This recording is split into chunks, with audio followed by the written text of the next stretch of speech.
सो आज आम हॉस्टेल बाहर को टिके जाइलु अंकल आसी बोली सी किए आपण मैंने जानवा को चाहते कि तो जानी नियंतु मु भाबुली कच्चा बादाम अंकल बोधे आसी देखला बेलू मुड़की अंकल आसते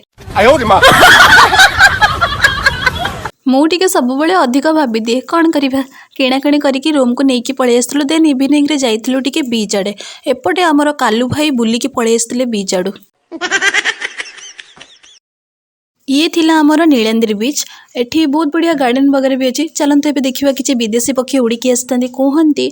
बट देखला बेलू को ये थिला आमर नीतिदिनिया डाक जी दे था का का डामरा आपण मानक बीच रे पाखरे भी बहुत बढ़िया गार्डन भी मिल मो सांग मैंने से गार्डन रू किसी फूल चोरी करके आनिके मते दे देथिले तापर आमे नहीं जाइलु टिके पानी रे एंजॉय कलु बहुत बढ़िया लुणी पानी जेहेतु कौन करवा एंजॉय कर सारा पुणी कौन कर नेक्स्ट वीडियो देखिए thank you for watching love you.